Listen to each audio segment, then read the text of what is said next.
Shut up and sit down. तो चलिए आइए अब हम लोग पढ़ते हैं 32.5 द कॉलोनियल अपरेटस औपनिवेशिक तंत्र के बारे में अब हम लोग पढ़ेंगे। In 1785, Cornwallis created a professional cadre of company servants who had generous salaries, had no private trading or production interest in India, enjoyed the prospect of regular promotion, and were entitled to pension. सन 1785 में Cornwallis ने company के ऐसे सेवकों का एक वर्ग तैयार कर लिया जिनको भरपूर वेतन मिलता था, जिनके भारत में कोई व्यापारिक या उत्पादन संबंधित हित नहीं थे, जिनकी नियमित पदोन्नति की संभावनाएं थी और जो पेंशन पाने के पात्र थे। All high-level posts were reserved for the British and Indians were excluded.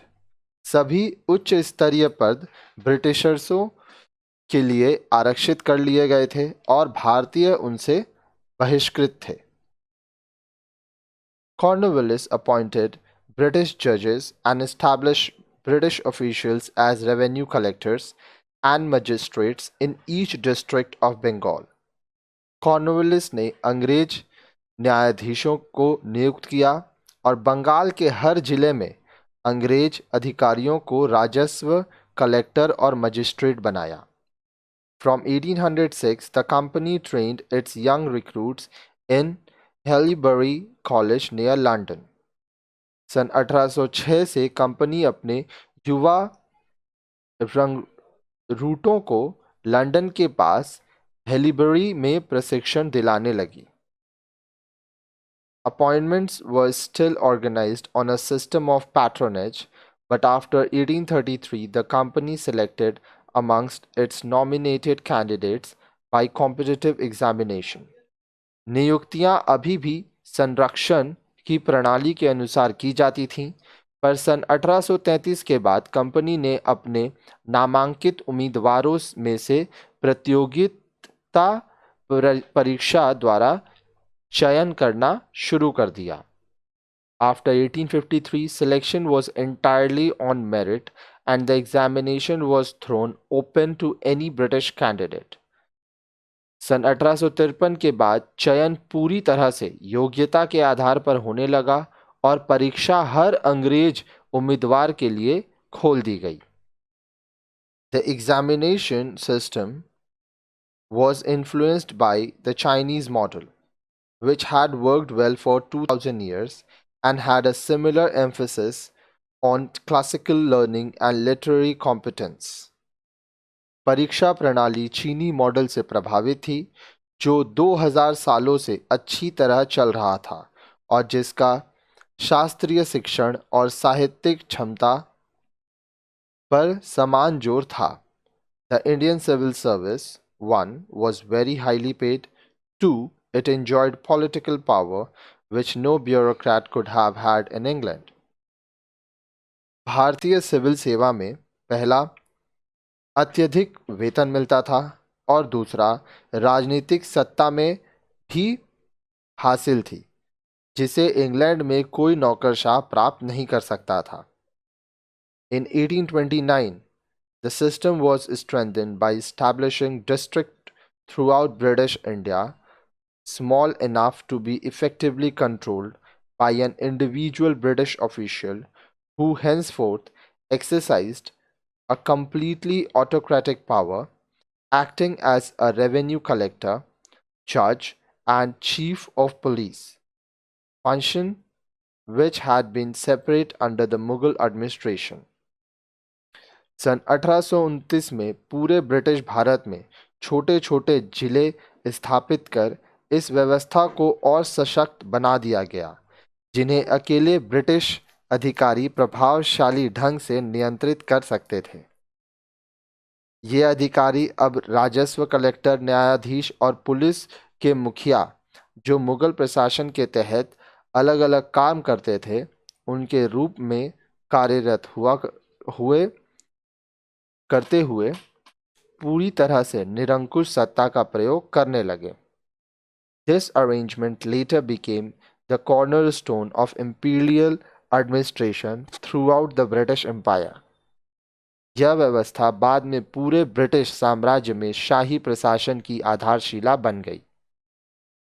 As the civil service was ultimately subject to the control of the British Parliament, the British community in India was subject to close mutual surveillance. The administration was virtually incorruptible.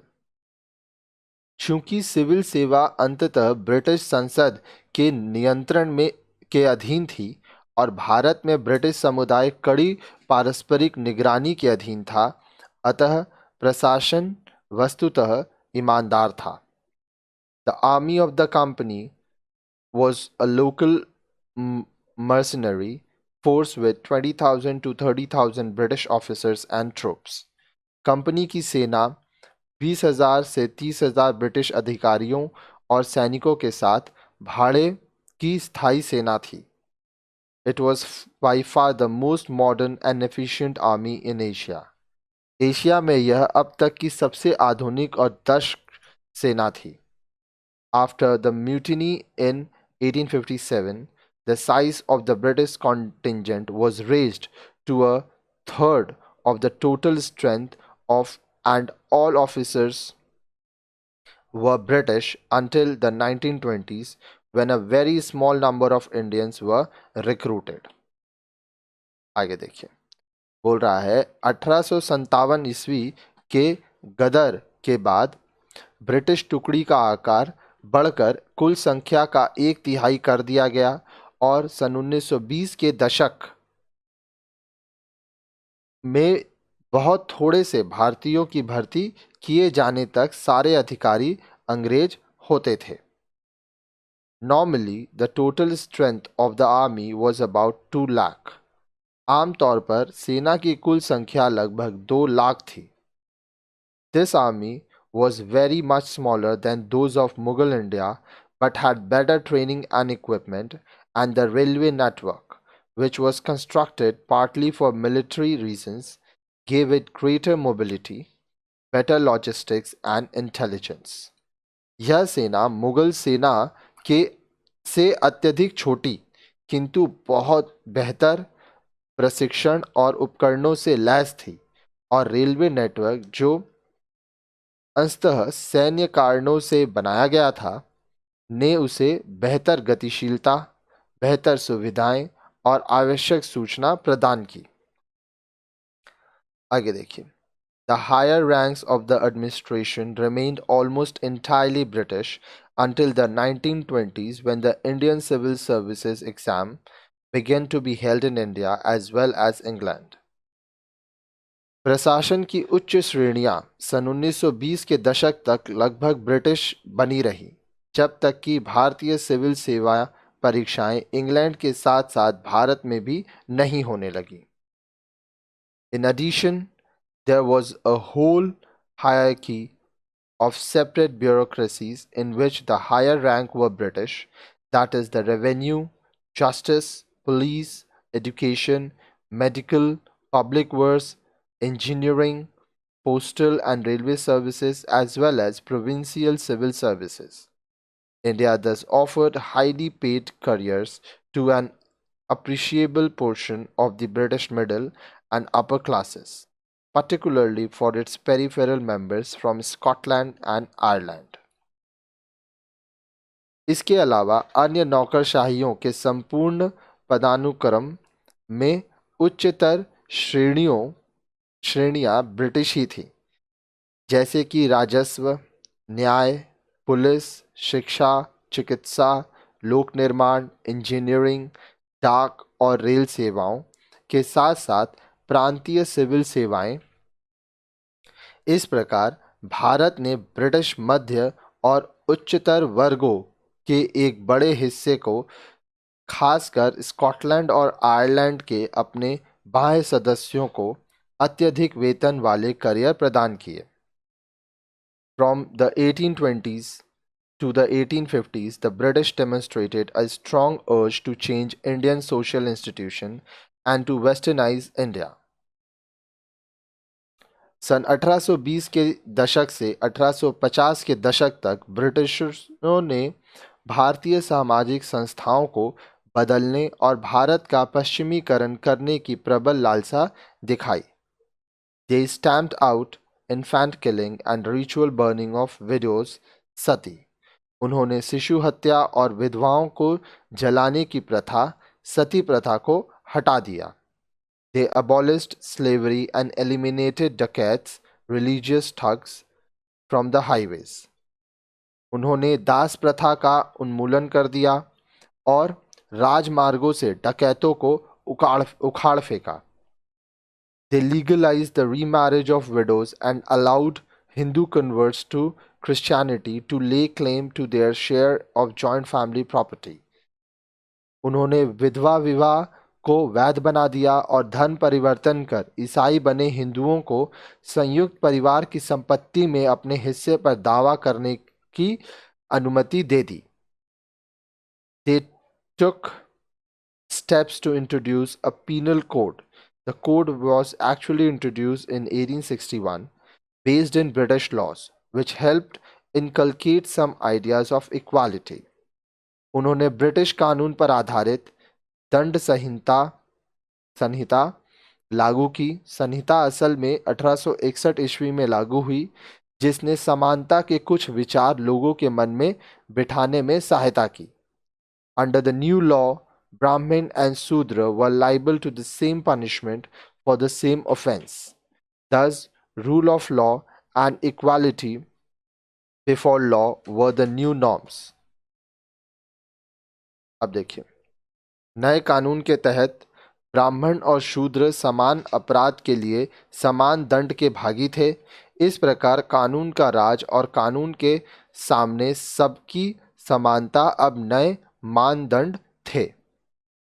Until 1857, it was possible to entertain the view that the British may eventually destroy traditional Indian society and westernize the country.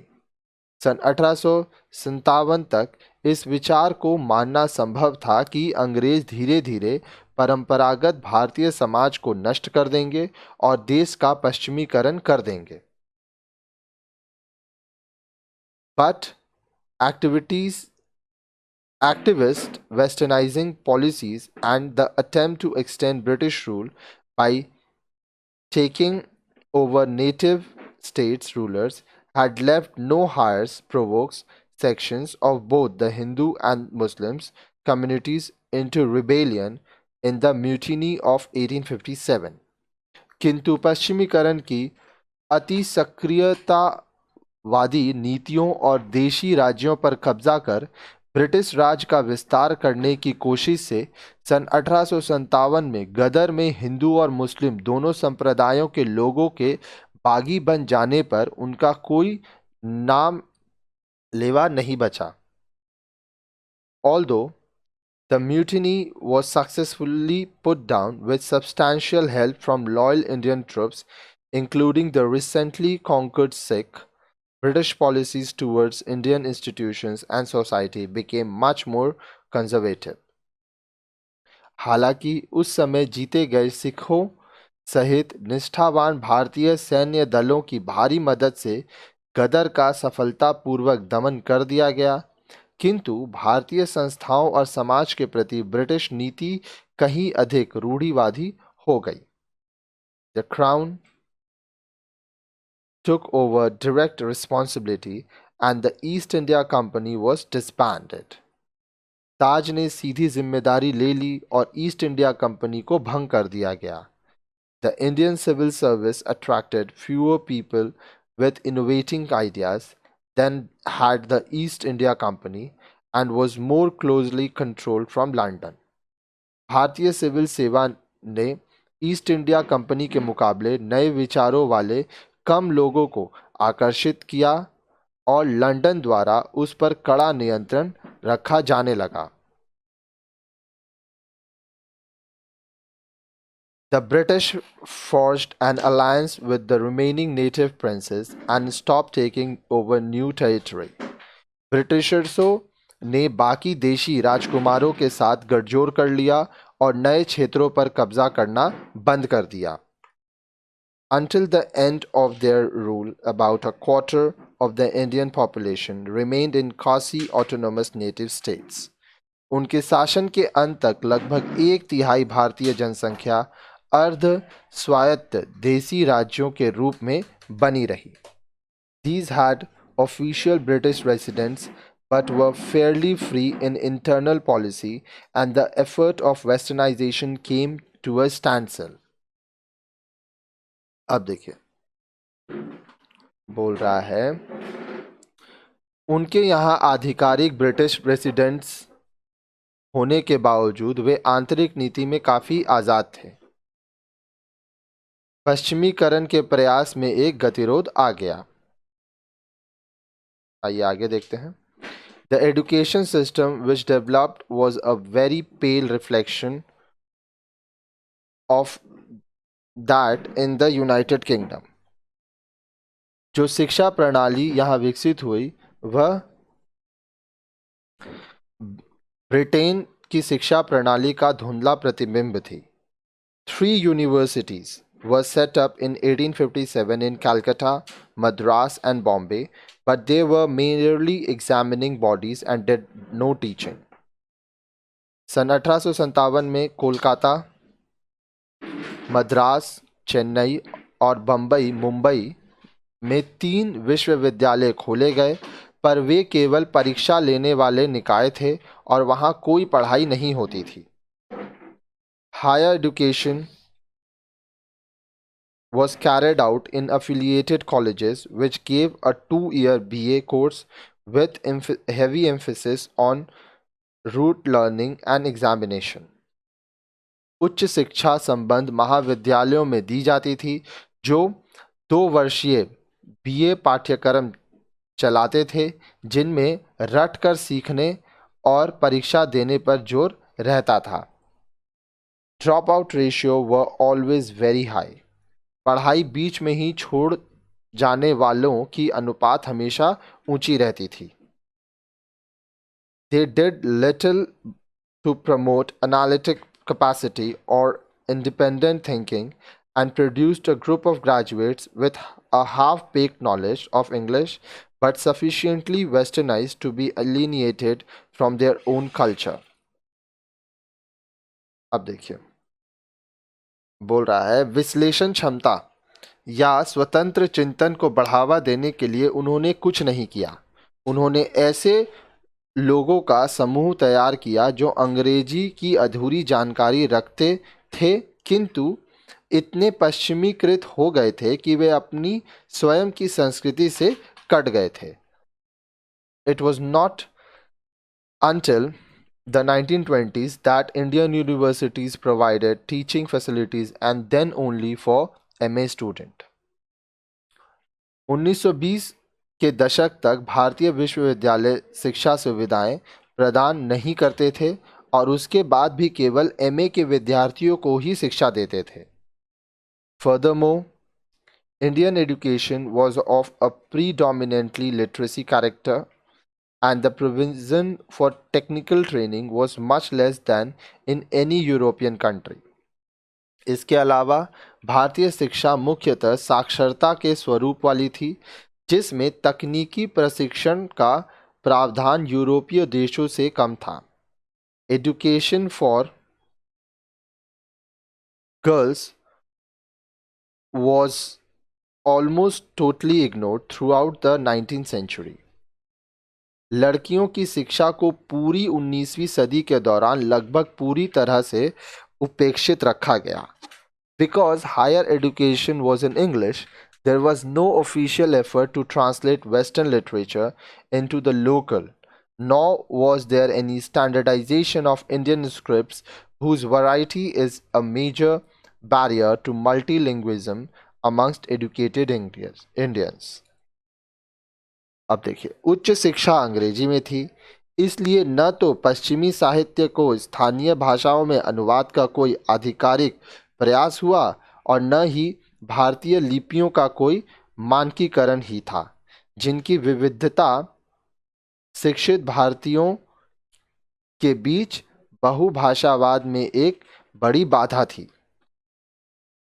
Primary education was not taken very seriously as government obligation and was financed largely by the weak local authorities. प्राथमिक शिक्षा को सरकारी दायित्व के रूप में गंभीरता से नहीं लिया गया और मुख्यतः कमजोर स्थानीय प्राधिकरणों द्वारा ही उसका आर्थिक पोषण किया गया। As a result, the great mass of the population had no access to education, and at independence in 1947, 88% were illiterate.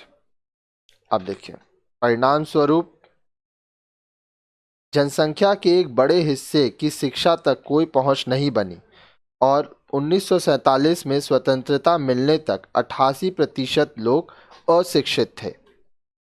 Progress was accelerated from the 1930 onwards, but at independence only a fifth of children were receiving any primary schooling. सन 1930 के दशक से इसकी प्रगति तेज हुई, लेकिन स्वतंत्रता प्राप्ति के समय बच्चों का 5वां हिस्सा ही प्राथमिक शिक्षा प्राप्त कर रहा था।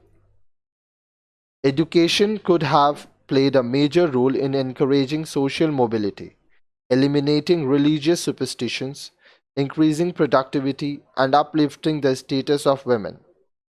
Instead, it was used to turn tiny elite into imitations, Englishmen and somewhat bigger group into government clerks. आगे देखिए, सामाजिक गतिशीलता को प्रोत्साहित करने, धार्मिक अंधविश्वासों को मिटाने, उत्पादकता बढ़ाने और स्त्रियों की स्थिति सुधारने में शिक्षा की महत्वपूर्ण भूमिका हो सकती थी। इसके बदले उसका प्रयोग एक छोटे से अभिजात वर्ग को ब्रिटिशों की नकल करने और थोड़े बड़े समूह को सरकारी लिपिक बनाने में किया गया।